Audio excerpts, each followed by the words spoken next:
ನಮಸ್ಕಾರ ಆತ್ಮೀಯ ಸ್ನೇಹಿತರೆ, ಎಲ್ಲ ಸ್ಪರ್ಧಾ ಮಿತ್ರರಿಗೆ ನಮಸ್ಕಾರಗಳು. ಈಗಾಗಲೇ ನಾವು ಈ ಪೊಲೀಸ್ ಕಾನ್ಸ್ಟೇಬಲ್ ಒಂದು MCQ ಸೀರೀಸನ್ನು ಕಂಟಿನ್ಯೂ ಮಾಡ್ತಾ ಇದ್ದೀವಿ. 2002ರಿಂದ 2021 ತನಕ ಆಗಿರ್ತಕ್ಕಂಥ ಎಲ್ಲ ಹಿಂದಿನ ಪ್ರಶ್ನೆ ಪತ್ರಿಕೆಗಳ ವಿವರಣೆ ಸಹಿತವನ್ನು ನಾವೇನು ಮಾಡ್ತಿದ್ವಿ, MCQನ ಸಾಲ್ವ್ ಮಾಡ್ತಾ ಇದ್ದೀವಿ. ಇದು 4ನೇ ವಿಡಿಯೋ ಆಗಿರ್ತದೆ. Let's see. ಮೊದಲನೇ ಕ್ವಶನ್ ಬಂದ್ಬಿಟ್ಟು, ಬೆಳಕಿನ ವೇಗ ಈ ಕೆಳಗಿನ ಯಾವುದರಲ್ಲಿ ಹಾಯ್ದು ಹೋಗುವಾಗ ಕಡಿಮೆ ಇರುತ್ತದೆ? ನೋಡ್ರಿ, ಪ್ರಶ್ನೆ ನೋಡ್ರಿ. ಬೆಳಕಿನ ವೇಗ ಈ ಕೆಳಗಿನ ಯಾವುದರ ಮೂಲಕ ಹಾದು ಹೋಗುವಾಗ ಏನಾಗ್ತದೆ ಅಂದರೆ ಅದು ಕಡಿಮೆ ಆಗ್ತದೆ ಅಂತಕ್ಕಂಥದ್ದನ್ನು ಆಪ್ಷನ್ಸ್ ಏನಿದೆ: ನೀರಿನ ಮೂಲಕ ಹಾದು ಹೋದಾಗ, ವಾಯುವಿನ ಮೂಲಕ ಹಾದು ಹೋದಾಗ, ಗಾಜುವಿನ ಮೂಲಕ ಹಾದು ಹೋದಾಗ, ಅಥವಾ ನಿರ್ವಾತ ಪ್ರದೇಶ. ಇದಕ್ಕೆ ಉತ್ತರ ಏನಾಗಿರ್ತದೆ? ಆನ್ಸರ್ ಟ್ರೈ ಮಾಡ್ರಿ. I will give you 5 second. Try ಮಾಡ್ರಿ ಆನ್ಸರ್ ಮಾಡ್ಲಿಕ್ಕೆ. ಬೆಳಕಿನ ವೇಗ ಈ ಕೆಳಗಿನ ಯಾವುದರ ಮೂಲಕ ಹಾಯ್ದು ಹೋಗಾಗ ಏನಾಗ್ತದೆ ಅಂದ್ರೆ ಅದು ಕಡಿಮೆ ಆಗಿರ್ತದಂತ, ಅದರ ವೇಗ ಕಡಿಮೆ ಆಗ್ತದ. ಇದ್ರ ಉತ್ತರ ಬಂದ್ಬಿಟ್ಟು ಗಾಜು. ಏನು ಸರ್ ಇದು ಗಾಜಿನ ಮೂಲಕ ಹೋದಾಗ ಕಡಿಮೆ ಆಗ್ತದ? ಬೆಳಕಿನ ವೇಗ ಅಂದ್ರೇನು? ಈ ಬೆಳಕಿನ ವೇಗ ಯಾವುದ್ರ ಮೇಲೆ ಡಿಪೆಂಡ್ ಆಗಿರ್ತದೆ ಅಂತಕ್ಕಂಥದ್ದನ್ನು ನೋಡ್ರಿ. ಫಾರ್ ಎಕ್ಸಾಂಪಲ್, 2 ಮಾಧ್ಯಮ ಇರ್ತದೆ ಅಂತ ತಿಳ್ಕೊಡ್ರಿ. ಒಂದು ವಿರಳ ಮಾಧ್ಯಮ ಆರ್ ರೇರ್ ಮೀಡಿಯಂ, ಇನ್ನೊಂದು ಸಾಂದ್ರ ಮಾಧ್ಯಮ. ಇನ್ನೊಂದೇನು? ಸಾಂದ್ರ ಮಾಧ್ಯಮ. ವಿರಳ ಮತ್ತು ಸಾಂದ್ರ ಮಾಧ್ಯಮ ತಿಳ್ಕೊಡ್ರಿ. ಯಾವಾಗ್ಲೂ ಇದು ಲಂಬ ಆಗಿರ್ತದೆ. ಯಾವಾಗ್ಲೂ ಒಂದು ಮಾಧ್ಯಮದಿಂದ ಇನ್ನೊಂದು ಮಾಧ್ಯಮಕ್ಕೆ ಬಂದಾಗ ಏನಾಗ್ತದೆ ಅಂದರೆ ಬೆಳಕಿನ ವೇಗದಲ್ಲಿ ಏನಾಗ್ತದೆ, ಬದಲಾವಣೆ ಆಗ್ತದೆ.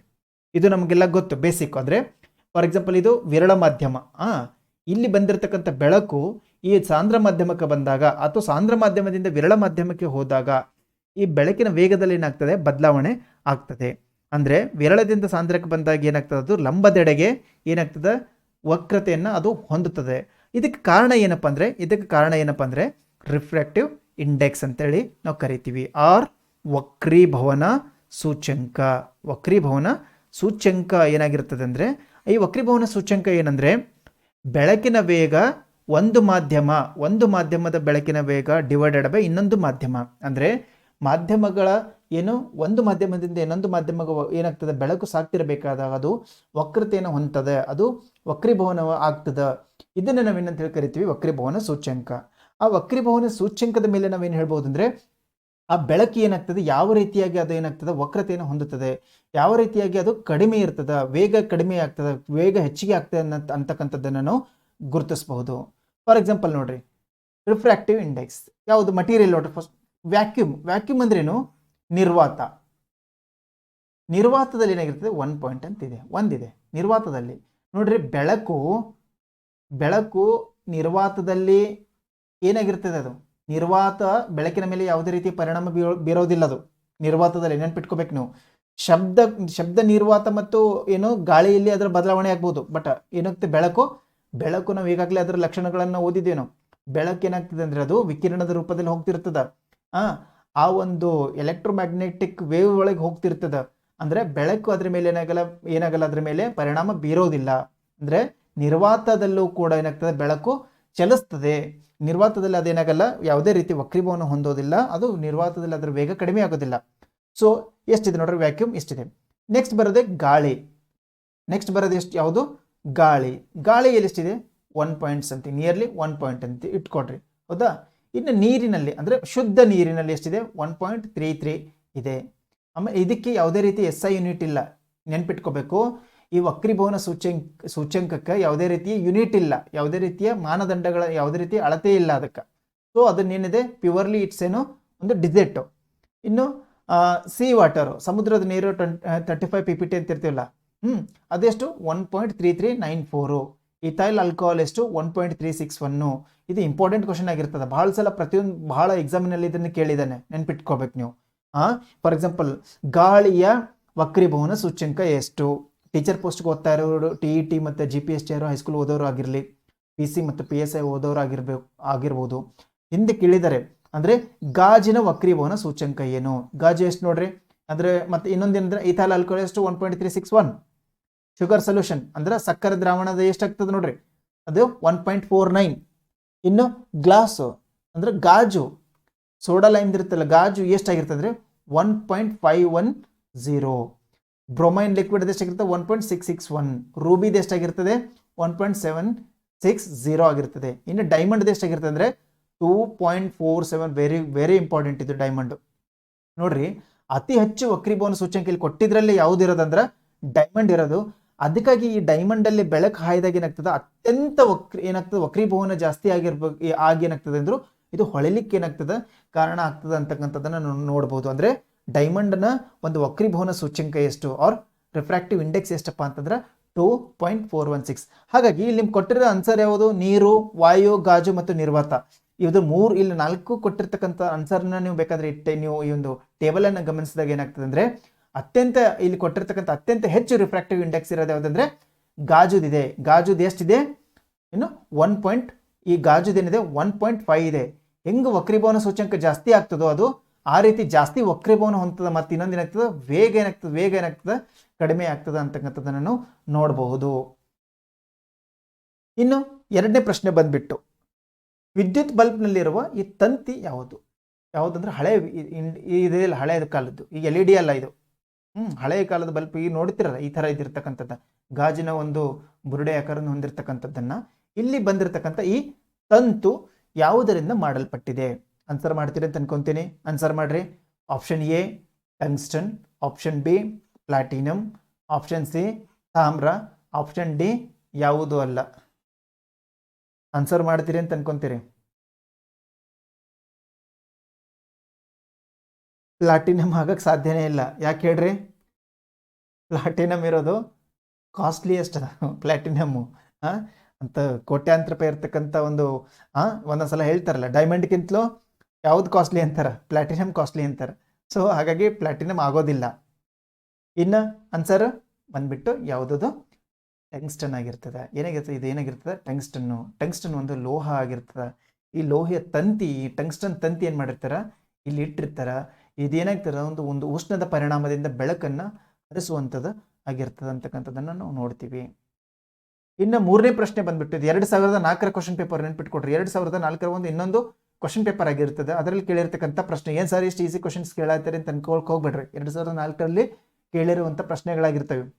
ಇನ್ನು ದೂರದರ್ಶನ ಆರ್ ಟೆಲಿವಿಷನ್ ಅನ್ನ ಕಂಡು ಹಿಡಿದವ್ರು ಯಾರು? ಉತ್ತರ ಹಾಕ್ತೀರಿ ಅಂತ ಅನ್ಕೊಂತೀನಿ ನಾನು. ಆನ್ಸರ್ ಮಾಡ್ರಿ. 5 seconds. I will give 5 seconds. ನೋಡ್ರಿ ಯಾರು ಮೊದಲು ಆನ್ಸರ್ ಮಾಡ್ತೀರಿ ಬೇಗ. ಒಂದನೇ ಆಪ್ಷನ್ ಬಂದ್ಬಿಟ್ಟು ಶಾಕ್ಲಿ.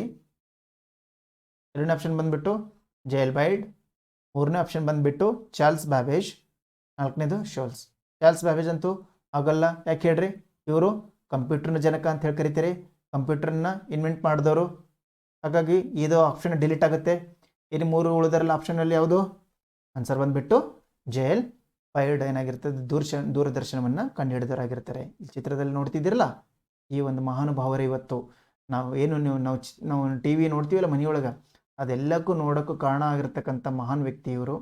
1925 ಅಂದರೆ ಮಾರ್ಚ್ 25 ಏನು ಮಾಡ್ತಾರೆ ಅಂದರೆ ಜಾನ್ ಲೂಯಿಸ್ ಬೋಯ್ಡ್ ಅಂತಕ್ಕಂಥವ್ರು ಏನು ಮಾಡ್ತಾರೆ, ಬೇರ್ಡ್ ಅನ್ನೋರು ಏನು ಮಾಡ್ತಾರೆ, ಒಂದು ಈ ರೀತಿಯಾಗಿರ್ತಕ್ಕಂಥ ಒಂದು ಸೆಟಪ್ ಮಾಡ್ತಾರೆ. ಎಲ್ಲಿ ಅದು?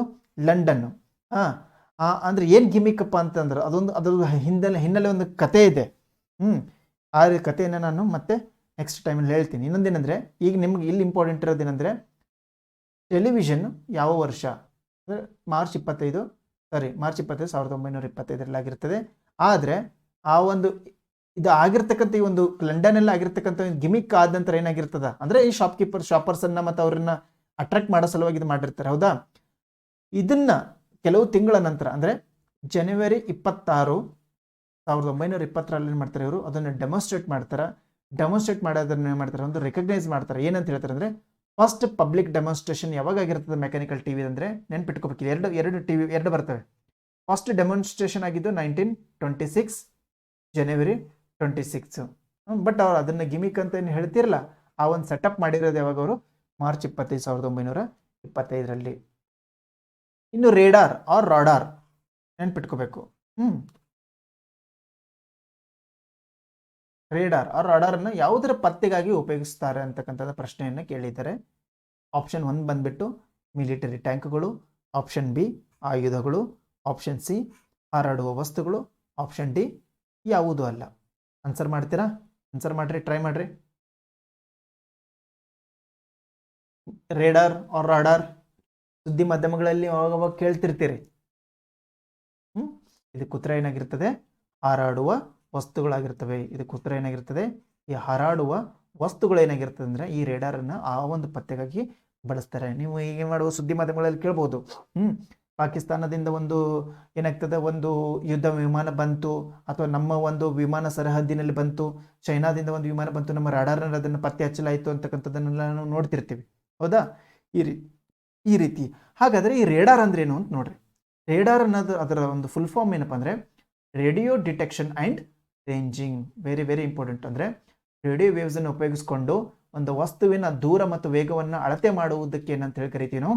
ರೇಡಾರ್ ಅಂತೇಳಿ ಕರಿತೀವಿ.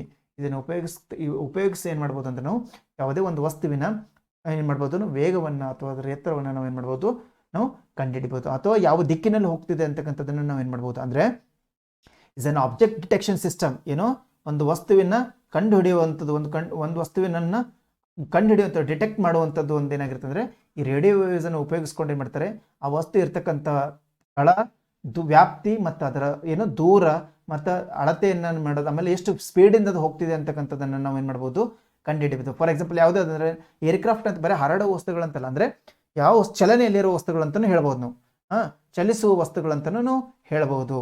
ಏರ್ಕ್ರಾಫ್ಟು, ಶಿಪ್ಸು, ಮೋಟಾರ್ ವೆಹಿಕಲ್ಸು ಮತ್ತು ಇನ್ನಿತರ ಆಬ್ಜೆಕ್ಟ್ಸ್ಗಳನ್ನು ನಾವೇನು ಮಾಡ್ಬೋದು, ಈ ಒಂದು ರೇಡಾರ್ ಸಿಸ್ಟಮಿಂದ ನಾವೇನು ಮಾಡ್ಬೋದು, ಅದನ್ನು ಫೈಂಡ್ ಔಟ್ ಮಾಡ್ಬೋದು. ಈ ರೀತಿಯಾಗಿರ್ತದೆ ರೇಡಾರ್ ಸಿಸ್ಟಮ್. ನೋಡ್ರಿ, ಒಂದು ಟ್ರಾನ್ಸ್ಮಿಟರ್ ಇರ್ತದೆ, ಇನ್ನೊಂದು ರಿಸೀವರ್ ಇರ್ತದೆ. ಟ್ರಾನ್ಸ್ಮಿಟರ್ ಅಂದರೆ ಪ್ರೇಷಕ, ರಿಸೀವರ್ ಅಂದರೆ ಪತ್ತೇದಾರಿ ಮತ್ತು ಪತ್ತೇಕಾರಿ ಅಂತ ಹೇಳ್ಬೋದು ನೀವು. ಅಂದರೆ ಈ ಪ್ರೇಷಕದಿಂದ ಏನು ಮಾಡ್ತಾರೆ, ಈ ರೇಡಿಯೋ ವೇವ್ಸನ್ನು ಆಂಟೆನಾದಿಂದ ಕಳಿಸ್ತದೆ. ಇದು ಏನು ಮಾಡ್ತದೆ, ಯಾವುದೋ ಒಂದು ವಸ್ತುವಿಗೆ ಬಡಿದು ತಲುಪಿ ಏನು ಮಾಡ್ತದೆ, ವಾಪಸ್ ಮತ್ತೆ ಈ ಒಂದು ಪತ್ತೆ ಕಾರ್ಯದಲ್ಲಿ ಏನು ಮಾಡ್ತದೆ, ಅದು ರಿಸೀವ್ ಮಾಡ್ಕೊತದೆ. ಈ ರಿಸೀವರ್ ಏನು ಮಾಡ್ತದೆ ಅಂದರೆ ಇಲ್ಲಿ ಬರ್ತಕ್ಕಂಥ ಯಾವ ಒಂದು ವಸ್ತು ಇದೆ, ಆ ವಸ್ತು ಎಷ್ಟು ವ್ಯಾಪ್ತಿಯೊಳಗಿದೆ, ಎಷ್ಟು ರೇಂಜಲ್ಲಿದೆ, ಎಷ್ಟು ಸ್ಪೀಡಲ್ಲಿ ಬರ್ತಾ ಇದೆ ಮತ್ತು ಯಾವ ದಿಕ್ಕಿನಲ್ಲಿ ಬರ್ತಾ ಇದೆ ಅಂತಕ್ಕಂಥದ್ದನ್ನು ಏನು ಮಾಡ್ತದೆ, ಇಲ್ಲಿರ್ತಕ್ಕಂಥ ಆಂಟಿನಾದಿಂದ ಮತ್ತೆ ಏನು ಮಾಡ್ತದೋ ಏನು ಮಾಡ್ತದೆ, ರಿಸೀವ್ ಮಾಡ್ತದೆ ಅಂತಕ್ಕಂಥದ್ದನ್ನು ನಾವು ಗಮನಿಸ್ಬೋದು. This is the system. ಇನ್ನು 5ನೇ ಪ್ರಶ್ನೆ ಬಂದ್ಬಿಟ್ಟು, ಭಾರತದಲ್ಲಿ ಉಪಗ್ರಹಗಳನ್ನು ನಿಯಂತ್ರಿಸುವ ಮುಖ್ಯ ಕೇಂದ್ರ ಎಲ್ಲಿದೆ ಅಂತಕ್ಕಂಥದ್ದು. ನಾವೆಲ್ಲ ಉಡಾವಣೆ ಮಾಡ್ತೀವ, ನಮ್ಮ ದೇಶದಲ್ಲಿ ಉಡಾವಣೆ ಮಾಡಿರ್ತಕ್ಕಂಥ ಈ ಉಪಗ್ರಹಗಳಿದಾವಲ್ಲ, ಆ ಎಲ್ಲ ಉಪಗ್ರಹಗಳನ್ನು ನಿಯಂತ್ರಣ ಮಾಡಬೇಕು, ಕಂಟ್ರೋಲ್ ಮಾಡಬೇಕು. ದಟ್ ಮಾಸ್ಟರ್ ಕಂಟ್ರೋಲಿಂಗ್ ಯೂನಿಟ್ ಅಥವಾ ಮಾಸ್ಟರ್ ಕಂಟ್ರೋಲಿಂಗ್ ಸಿಸ್ಟಮ್ ಎಲ್ಲಿದೆ ನಮ್ಮ ಕಡೆ ಅಂತ ಹೇಳ್ತಾರೆ ಅವರು. 1ನೇದು ಬಂದ್ಬಿಟ್ಟು ಆಪ್ಷನು ತುಂಬಾ, 2ನೇದು ಶ್ರೀಹರಿಕೋಟ, 3ನೇ ಆಪ್ಷನ್ ಬೆಂಗಳೂರು, 4ನೇ ಆಪ್ಷನ್ ಹಾಸನ. ಇದಕ್ಕೆ ಉತ್ತರ ನೀವು ಹೇಳ್ತೀರಿ ಅಂತ ನಾನು ಬಯಸ್ತೀನಿ. ರೈಟ್ ಆನ್ಸರ್ ತುಂಬಾ, ಶ್ರೀಹರಿಕೋಟ, ಬೆಂಗಳೂರು ಮತ್ತು ಹಾಸನ. ಕನ್ಫ್ಯೂಸ್ ಮಾಡ್ಕೋಬಾರ್ದು, ಆನ್ಸರ್ ಮಾಡಬೇಕು. ಭಾರತದಲ್ಲಿ ಉಪಗ್ರಹಗಳನ್ನು ನಿಯಂತ್ರಿಸುವ ಮುಖ್ಯ ಕೇಂದ್ರ ಎಲ್ಲಿದೆ? 5 ಸೆಕೆಂಡ್ ಟೈಮ್ ಕೊಡ್ತೀನಿ, ಆನ್ಸರ್ ಮಾಡ್ರಿ.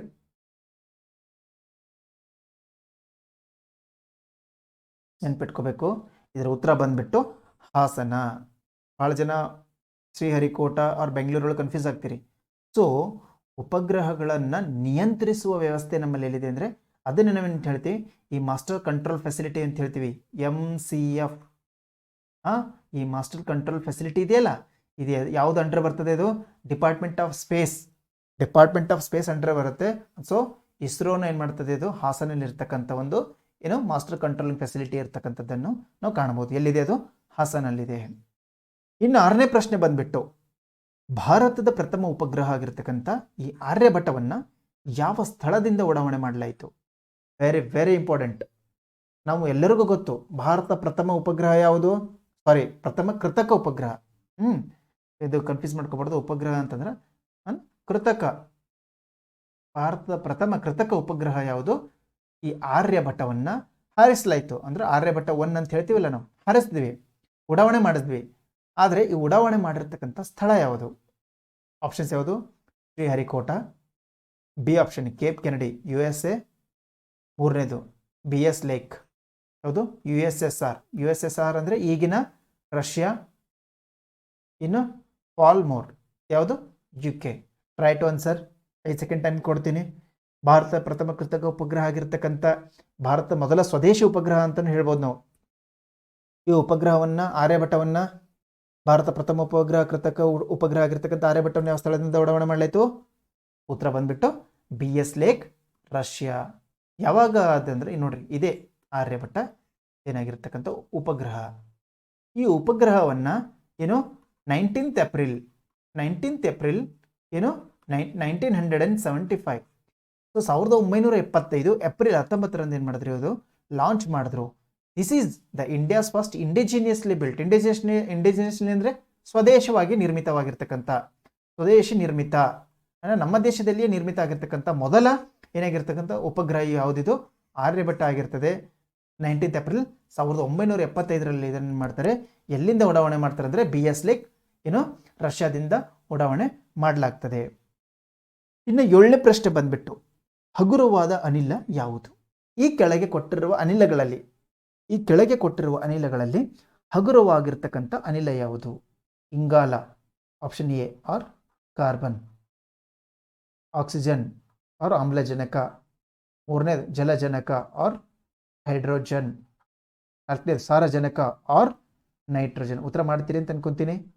ರೈಟ್ ಆನ್ಸರ್ ಈ ಕೆಳಗೆ ಕೊಟ್ಟಿರುವ ಈ 4 ಆಪ್ಷನ್ಗಳಲ್ಲಿ ಅತ್ಯಂತ ಹಗುರವಾಗಿರ್ತಕ್ಕಂಥ ಅನಿಲ ಯಾವುದು? 5 ಸೆಕೆಂಡ್ ಕೊಡ್ತೀನಿ, ಟೈಮ್ ಆನ್ಸರ್ ಮಾಡ್ರಿ. ಕಮೆಂಟ್ ಸೆಕ್ಷನಲ್ಲಿ ಆನ್ಸರ್ ಮಾಡಬೇಕು. ಇಂಗಾಲ, ಆಮ್ಲಜನಕ, ಜಲಜನಕ ಮತ್ತು ಸಾರಜನಕ. ನೆನ್ಪಿಟ್ಕೋಬೇಕು ಅದು ಯಾವುದು? ಹೈಡ್ರೋಜನ್. ಏನು ಹೈಡ್ರೋಜನ್ನ ಏನು ಅಟಾಮಿಕ್ ನಂಬರ್ ಎಷ್ಟು? H1 ಆಗಿರ್ತದೆ. ಅಂದ್ರೆ ಇದರ ಹೈಡ್ರೋಜನ್ನ ಎಷ್ಟಾಗಿರುತ್ತೆ? ಕೇವಲ ಅದು 1 ಎಲೆಕ್ಟ್ರಾನ್ ಮತ್ತು 1 ಪ್ರೋಟಾನ್ ಅನ್ನೋದು ಹೊಂದಿರ್ತದೆ. ಹಾಗಾಗಿ ಆಮೇಲೆ ಇದು ಬಹಳ ಅನಿಲ ರೂಪದಲ್ಲಿರ್ತದೆ ಮತ್ತು ಇದು ಬಹಳ ಹಗುರವಾಗಿರ್ತದೆ. ಇನ್ನು 8ನೇ ಪ್ರಶ್ನೆ ಬಂದ್ಬಿಟ್ಟು ಚಂದ್ರನ ಮೇಲೆ ಕಾಲೂರಿದ ಪ್ರಥಮ ಮಾನವ ಆರ್ ಮನುಷ್ಯ ಯಾರು? ಅಥವಾ ಮನುಷ್ಯ ಯಾರು ಇರ್ತಕ್ಕಂಥದ್ದು? ಆಪ್ಷನ್ ಎ ಆರಿಸ್ಕಾನ್, option B Edwin Aldrin, option C Neil Armstrong, ನಾಲ್ಕನೇದು ಕೋನರವ್. Right answer. ಇದು ಪಕ್ಕ ಆನ್ಸರ್ ಮಾಡ್ತೀರಿ ಅಂತ ಅನ್ಕೊಂತೀನಿ ನಾ. ಯಾರು ಮೊದಲು ಆನ್ಸರ್ ಮಾಡ್ತೀರಿ ಅವ್ರಿಗೊಂದು ಗಿಫ್ಟ್ ಕಲ್ಯಾಣಿ ಎಜುಕೇಶನ್ ಕಡೆಯಿಂದ. ರೈಟು ಆನ್ಸರ್ ಮಾಡ್ರಿ, ರೆಸ್ಪಾನ್ಸ್ ಮಾಡ್ರಿ. ಯಾರು ಚಂದ್ರ ಮೇಲೆ ಮೊದಲೇ ಕಾಲು ಊರಿದವರು? ಇದಕ್ಕೆ ಉತ್ತರ ಏನಾಗಿರ್ತದೆ? ನೀಲ್ ಆರ್ಮ್ಸ್ಟ್ರಾಂಗ್. ಇದು ಪ್ರತಿಯೊಬ್ಬರಿಗೂ ಗೊತ್ತಿರ್ತಕ್ಕಂಥದ್ದು. ನೀಲ್ ಆರ್ಮ್ಸ್ಟ್ರಾಂಗ್ ಏನು ಮಾಡುತ್ತಾರೆ? ಈ ಒಂದು ಚಂದ್ರನ ಮೇಲೆ ಮೊದಲ ಕಾಲು ಊರಿರ್ತಕ್ಕಂಥ ವ್ಯಕ್ತಿ. ಹಾಗಾದರೆ ನನಗೆ ನೀವು ಕಮೆಂಟ್ ಸೆಕ್ಷನ್ನಲ್ಲಿ ಹೇಳಬೇಕು, ಈ ನೀಲ್ ಆರ್ಮ್ಸ್ಟ್ರಾಂಗು ಚಂದ್ರನ ಮೇಲೆ, ಕಮೆಂಟ್ ಸೆಕ್ಷನಲ್ಲಿ ಹೇಳ್ರಿ, ಚಂದ್ರನ ಮೇಲೆ ಕಾಲೂರಿದ ದಿನಾಂಕ ಅಥವಾ ವರ್ಷ ಹೇಳಬೇಕು ನೀವು. ಅಂದರೆ ದಿನಾಂಕ ಹೇಳಿಲ್ಲ ಅಂದ್ರೆ ಪರವಾಗಿಲ್ಲ, ಅಟ್ಲೀಸ್ಟ್ ವರ್ಷ ಹೇಳ್ರಿ. ಯಾವ ವರ್ಷ ಈ ಚಂದ್ರನ ಮೇಲೆ ಈ ನೀಲ್ ಆರ್ಮ್ಸ್ಟ್ರಾಂಗ್ ಅವರು ಕಾಲು ಊರ್ತಾರೆ ಅಥವಾ ತಲುಪ್ತಾರೆ ಅಂತಕ್ಕಂಥದ್ದನ್ನು ನೀವು ಕಮೆಂಟ್ ಸೆಕ್ಷನ್ನಲ್ಲಿ ಹೇಳಬೇಕು. ಇನ್ನು ಮುಂದಿನ ಪ್ರಶ್ನೆ ನೋಡೋಣ. ವಿಟಮಿನ್ ಎ ನಿಮಗೆಲ್ಲ ಈಗಾಗಲೇ ಹೇಳಿವಿ. ವಿಟಮಿನ್ ಎ ಅಂಶವನ್ನು ಹೊಂದಿರತಕ್ಕಂಥ ಎಲ್ಲ ಈ ಕೆಳಗಿನಲ್ಲಿ ಯಾವುದ್ರಲ್ಲಿ ಹೆಚ್ಚಿಗೆ ದೊರೀತದೆ ಅಂತ ಕೇಳಿದ್ರು ಅವರು. ವಿಟಮಿನ್ ಎ ಈ ಕೆಳಗಿನ ಯಾವುದ್ರಲ್ಲಿ ಅಂದರೆ ಬಾಳೆಹಣ್ಣಿನಲ್ಲ, ಸೇಬ, ಹಾಲ ಅಥವಾ ನಿಂಬೆಹಣ್ಣ, ಯಾವುದರಲ್ಲಿ? Vitamin A. Right answer. Vitamin A ಯಾವುದರಲ್ಲಿ ಹೆಚ್ಚಿಗೆ ದೊರೀಬೋದು? ಬಾಳೆಹಣ್ಣು, ಸೇಬು, ಹಾಲು, ನಿಂಬೆಹಣ್ಣು. ಈಗಾಗಲೇ ನಾವು ಹೇಳಿದ್ದೀವಿ, ಇದನ್ನು ಪ್ರೀವಿಯಸ್ ಕ್ಲಾಸಲ್ಲಿ ಹೇಳಿದ್ದೀವಿ.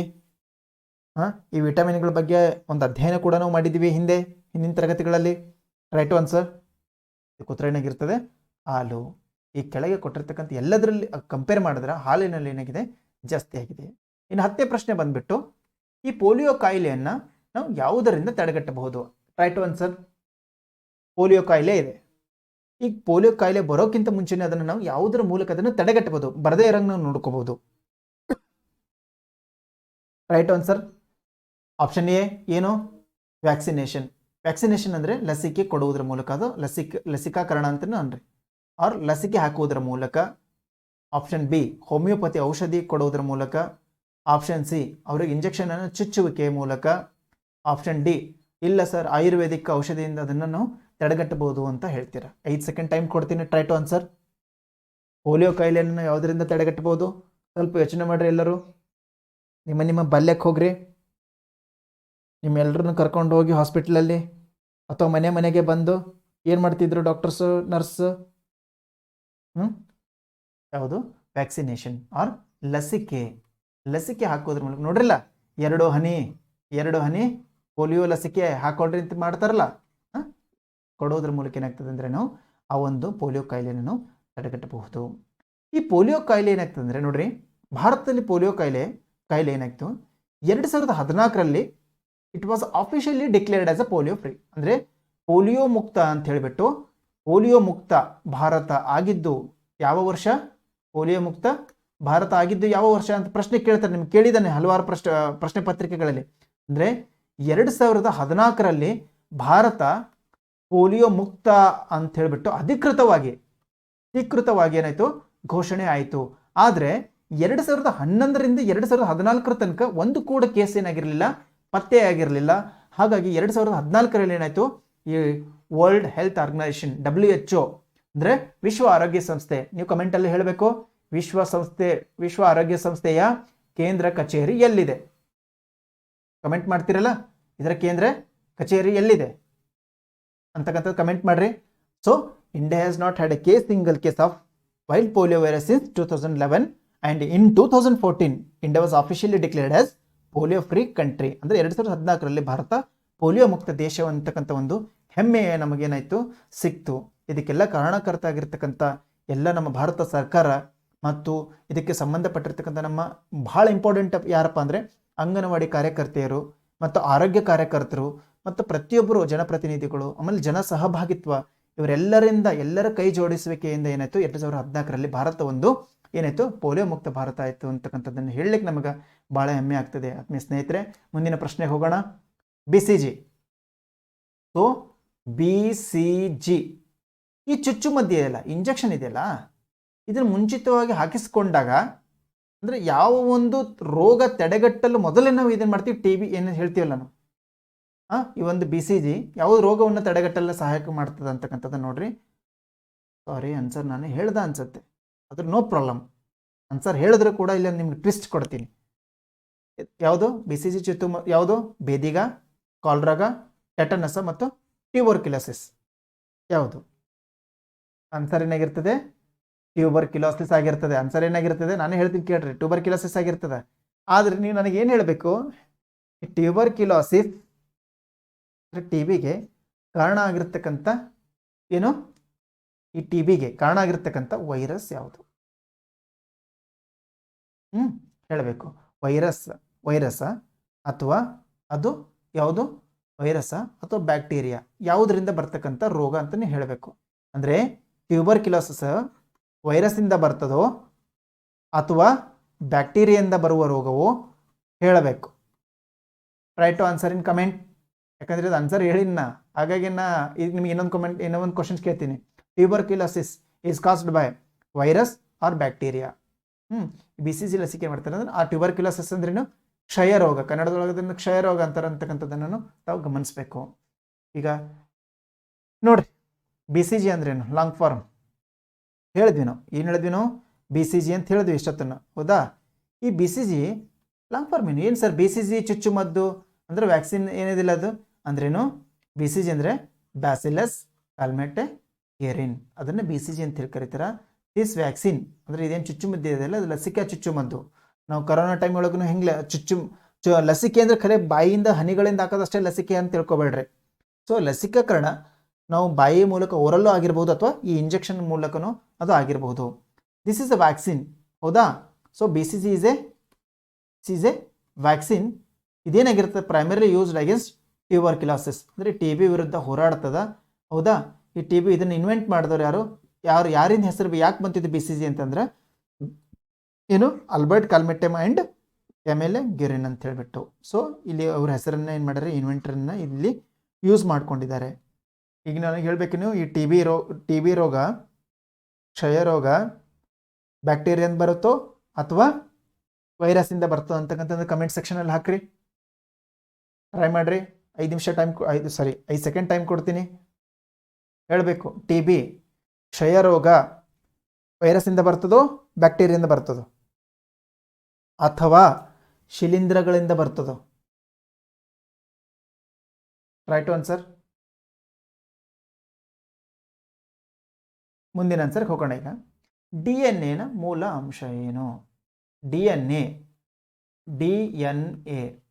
ಫಸ್ಟ್ ನೀವು DNA ಲಾಂಗ್ ಫಾರ್ಮನ್ನು ಕಮೆಂಟ್ ಸೆಕ್ಷನಲ್ಲಿ ಹೇಳ್ರಿ. DNA, D ಅಂದ್ರೇನು, N ಅಂದ್ರೇನು, A ಅಂದ್ರೇನು? DNA ಹಿಂಗಂದ್ರೇನು ಅಂತೇಳಿ ಕಮೆಂಟ್ ಸೆಕ್ಷನಲ್ಲಿ ಹಾಕ್ರಿ, ಆಮೇಲೆ ಆನ್ಸರ್ ಮಾಡಿರಿ. DNA ಮೂಲ ಅಂಶ ಏನು? ಆಪ್ಷನ್ ಕೊಟ್ಟಿದ್ದು vitamin, option B nucleotide, option C nucleosides, option D ಗಂಧಕ ಆರ್ ಸಲ್ಫರ್.